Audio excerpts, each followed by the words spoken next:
Okay. So I'm gonna start with this one. And I've already done the pre-layered sketch. Now I'm gonna go in with markers. So I'm gonna start off with some really light colors for the skin tones. And when I'm doing skin tones with markers, I always like to start with the lightest color first and then layer on darker colors and more saturated tones. So starting with R09, and I like to do the first layers with the chisel end because it just gets more surface area done quicker. The reason that I do this and I start from light to dark is because it's a lot easier to add color on top and fix mistakes with darker tones than it is to fix something if you've gone too dark. You want to build up color and not subtract. Using the chisel brush saves a lot of time. So once I've done this base coat, I'll usually go for the next skin tone down. So with this darker shade now, we're going to start identifying the areas in the portrait that would have shadows cast on them or would be at a lower level and wouldn't be catching the light as much. As you can see, I'm now using the brush part of the pens, the EverBlends, because it just makes it a lot easier to blend the different skin tones, and also it's just easier to do tinier areas.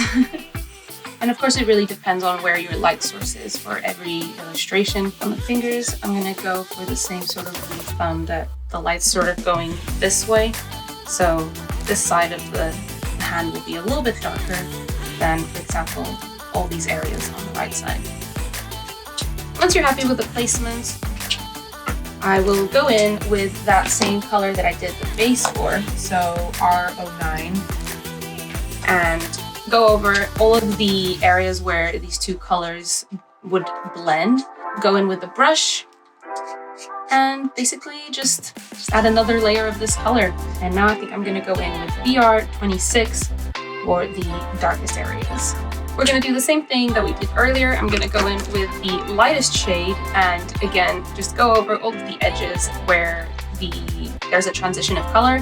And rule of thumb is everything that is more sunken into the face, that will be darker, and then like the tip of your nose and the cheeks and stuff like that, I will basically not touch after I do the base color because I want that to be the lightest area. With markers, that's pretty much as far as I'll go and until I do the darkest, like the deep black points. So I'm gonna do the hair now, and all the other bits like the lips and the eyes. And then once all of that is done, I can kind of judge what the contrast is looking like. Again, I'm starting off with a lighter shade of what I want the final color to be. And for hair, obviously the brush pen nibs of the EverBlends are excellent because you can do just a variation in brush size so easily. That's the base color for the hair. And I'm gonna go in with the darker color for the hair and do basically the same thing we did on the face, is identify which areas are gonna be darker, and using the brush nib, I'm just gonna add the shadows. Sometimes with markers, it can be a bit like trial and error, but I don't know, I always reach for the EverBlends because I just know that they're gonna behave the way that I want them to. They're just easy to work with, and all the colors blend really nicely with each other. I'm happy with the placement of those. So again, for blending, I'll go back in with the original base color and I'm gonna go in with this sort of like reddish brown color for the lips. It's my go-to color for shading in the eyes. It's one of the lightest grays in all of the EverBlends, so it's perfect for starting to build up that shadow in the whites of the eyes. We also pick a color for her eyes, so I'm gonna go with a crazy color. I'm gonna do like a purple. I'm also gonna go in with the darker color that we used for her hair and use that for the eyebrows. I'm gonna go back in with the color that I used for her lips and just add a bit more of the contrast to her lips here, but I usually add like the final sort of darker areas with pencil at the end. And finally, I'm gonna go in with a slightly darker gray to finish adding the shadows in her eyes. And then I'll go in with pencils to add the sort of final details on this.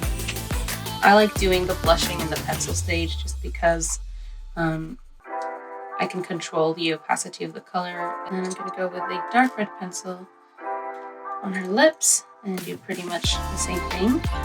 So then with the brown color, I'll go in and sort of just fix all these little strands of hair. So then I'll also go into her lash line and basically all those areas around her eyes that have like really tiny little details that couldn't get in with the markers. This is probably my favorite part because I just get to see the drawing look really finished and have all those little final details. You can very easily blend these pencils on top of markers with each other as well. I'll also take this opportunity to add some hair texture on her eyebrows. And yeah, that's pretty much it.